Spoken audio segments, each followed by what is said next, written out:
Despite the mastery in every dish he created, Rami Cross felt the weight of their prejudice, as if his talent was never enough to overcome the color of his skin. Rami Cross stood still at Station 7, the air around him pulsing with tension inside the Sovereign Culinary Masters Tournament. Crestmont's grand pavilion shimmered with heat and nerves.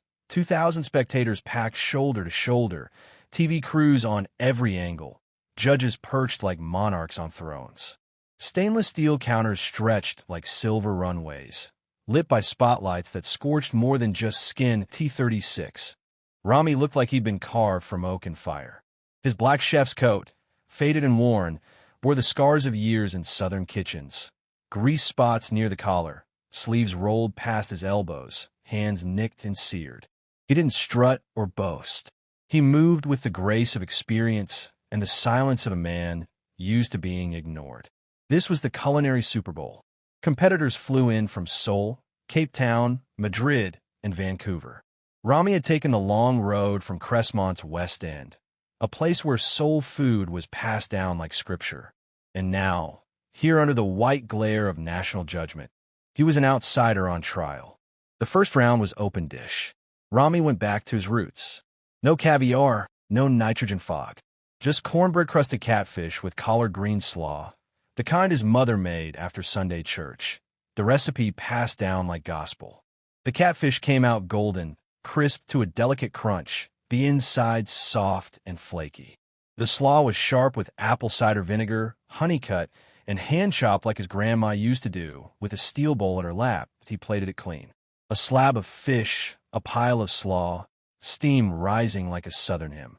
The crowd leaned forward. Nostrils flared. Cameras zoomed. But at the judges' table, icy stillness. Henrik Volume 50, the Frenchman with a steel-jaw face and 5 Michelin stars, lifted the plate as if it were roadkill. He sniffed it dramatically loud, then jabbed at the crust like poking a wound. "Rustic," he said with a sneer. "This belongs in a shack, not a world-class kitchen." Lucia Arquette, the Italian judge with a bun tighter than her tone, took a single flake of fish, tasted it, then placed her fork down like it offended her. "Artie," she said, pity dripping from her tongue.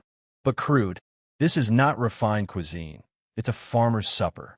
Dorian Blake, the American judge with Hollywood polish, actually ate a bite. He scribbled notes, then shrugged. "It's got potential," he said, the 7 he gave feeling more like a pat on the head than praise. Rami stood tall, jaw locked. The scores 6, 6, and 7 hit him like stones. He heard Henrik murmur, just loud and, "Did he stumble in from a cookout?" Lucia chuckled, icy and sharp. Back in Crestmont, Rami was a legend. His restaurant, Crossroads Kitchen, wasn't just a place to eat, it was a gathering spot. Locals called it the soul of the block. The walls were red brick, stained with years of slow-cooked smoke and stories. Jazz spilled from vintage speakers, mingling with the perfume of peach cobbler and barbecued ribs that melted on contact. At T19, he'd started as a line cook at a roadside diner where the white owner once laughed in his face when he pitched a soul food special. "Boy," the man said, spitting chew into a foam cup, "nobody here's paying for your mama's leftovers." Rami didn't argue. He walked out. He spent years bussing tables, washing dishes, catering on weekends, saving every penny. At 25, he opened his own spot, a single stove, handwritten menu, and a wobbly table. By 30, he had a staff, a wait list, and a name that rang out from Crestmont to Charlotte. But here, he was just a token, a sideshow, the underdog with the wrong roots. Round 2 came. Rami doubled down. He made shrimp and grits, done the way his mother used to hush a room. Stone-ground grits, slow-cooked to silk. Gulf shrimp sautéed in butter, garlic, a splash of bourbon. The sauce was sweet, smoky, and crept on the tongue like a whispered memory. The camera crew paused to breathe it in. Even other chefs looked up. He plated in wide bowls, grits like clouds, shrimp curled on top, the sauce a glossy ribbon. But at the judge's table, Henrik didn't even taste it. He leaned over and waved a dismissive hand. "This," he said, "is diner slop. Unsophisticated. Embarrassing." Lucia lifted a bit, then dropped it like trash. "No refinement," she snapped. This is a child's idea of comfort food. Dorian took a proper bite. It's soulful, he offered, but with the same weak 7, eyes darting left and right. Rami's stomach tightened. Again, 6, 6, 7. He didn't flinch. But the pot inside him began to boil. Other chefs noticed. Diego Santos, the Brazilian with a spice rack that smelled like fire and forest, snuck over, dipped a spoon into Rami's leftover grits. "Bro," he whispered, "this is insane. They're blind." Aiko Tanaka, her hands still wet from slicing tuna, paused to taste. "It's honest," she said gently. "They don't get it." Even Hans Kohler, the German technocrat surrounded by vapor clouds, sniffed the bowl and muttered, "I'd serve this. It's better than half this parade."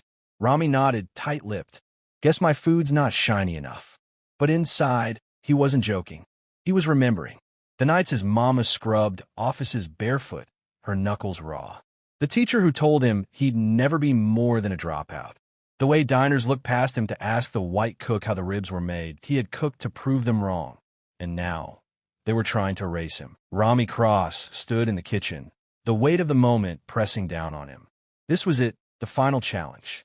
He'd fought his way here, battling not just the competition, but his past and the world's expectations. All those years spent perfecting his craft, learning from his mother's kitchen, had led him to this single, defining moment. He had never been the type to play by others' rules, and today wouldn't be any different. The challenge was to create a signature dish that told the story of who they were. The other chefs, precise and polished, focused on technique. But Rami wasn't here to impress with fancy plating or gimmicks. He was here to cook from the soul. Rami had grown up watching his mother work late into the night, turning simple ingredients into something that spoke of survival and love. Today, he was going to honor that legacy. He grabbed the ingredients for his dish: braised oxtail, sweet potatoes, onions, garlic, and spices. Simple but powerful. As the competition buzzed around him, Rami ignored the other chefs and their complex creations. Aiko Tanaka's sushi tower sparkled with elegance. Diego Santos was in his element, spices swirling in the air like magic. But none of it mattered. Rami's focus was on his mother's stew, a dish that had seen him through his toughest times. Time ticked away, and when the bell signaled the end, Rami presented his dish to the judges. The room fell silent as Pierre, the head judge, glanced at the bowl with disdain. "This?" Pierre muttered, his voice dripping with judgment. "Street food." Sophia, another judge, wrinkled her nose. "Primitive," she sneered. "A dish from a shack." The words stung. They didn't see it, didn't understand. This wasn't just food. This was his life, his heart. But Rami stood tall, unwavering. This wasn't about impressing them. It was about staying true to who he was. The scores came in, high marks for the others. Precision, innovation. Rami's score was a 6, a 7, and finally an 8. 21 out of 30. Not great, but it wasn't the worst either. The judges dismissed him with their usual sneers. He didn't care. This wasn't the validation he sought. He had already won in his own way. Then, something unexpected happened. A voice from the crowd broke the tension. "Bullshit." A wave of murmurs spread, growing louder. "Let's taste it," someone shouted. The judges froze. The crowd's energy shifted from silent spectators to an army of supporters. They wanted to taste Rami's dish. They wanted to know what made it so special. Rami felt the tension in the air. It wasn't about the judges anymore. It was about something bigger, something he had fought for all his life. Ryan Voss, the host, stepped in to try and calm the storm. "Folks, let's keep it civil," he said, but his voice cracked under the pressure. Tara, one of the judges, glanced at the chaos around her and spoke up. "Let them try." In an instant, the producers scrambled, and Rami's stew was passed out to the crowd. One by one, people tasted it. Their reactions were immediate. "This is incredible," a man shouted. "This is soul food. Give him the damn trophy." The crowd erupted into cheers. People stood, fists raised in the air, chanting for Rami. The judges, who had dismissed him, now sat in stunned silence. Pierre's face turned crimson with anger. The energy in the room had shifted completely. Rami stood in the center, unmoved, even as the crowd's cheers rang in his ears. This wasn't about winning their approval. It wasn't about the trophy. It was about something deeper, about respect, dignity, and finally being seen for who he was. Ryan, still reeling from the uproar, grabbed the mic. "Chef Cross, what's going through your mind right now?" Rami took a deep breath, his voice steady but full of emotion. "I cooked who I am, what I've lived. If they feel it, that's more than enough." The crowd roared with approval. The atmosphere was electric. Rami had done it. He had shown them what real food was. Not just an art, but a story. A connection. The judges huddled together, their panic evident. "We can't let this happen," Pierre whispered fiercely. But it was too late. The people had spoken, and Rami, despite their attempts to dismiss him, had won their hearts. Ryan, visibly shaken, announced the results. With the audience vote, Chef Cross takes first place. The crowd went wild. People cheered, hugged, and celebrated as Rami held the trophy in his hands. He had done it, not just for the title, but for every person who had ever been overlooked, dismissed, or ignored. Pierre, his pride shattered, stood to speak. "I have to say this," he began, his voice trembling. "I judge him unfairly. I didn't believe someone like him could belong here. And I was wrong." The room went quiet for a moment, then erupted into applause. Not for Pierre, but for Rami. The standing ovation was a victory not just for him, but for anyone who had ever faced prejudice or been doubted. Later that night, as the after-party began, Rami cooked for the guests. No charge, no ego, just bowls of his stew. The judges sat with the fans, eating together, laughing, and enjoying the food. Rami had earned their respect, but more importantly, he had earned something much greater, the acknowledgement of his worth. Rami left the party, the trophy under his arm, his heart full. The streets of Atlanta hummed with life as he walked through them. He had turned their doubt into something undeniable, and for the first time, he knew his place in the world.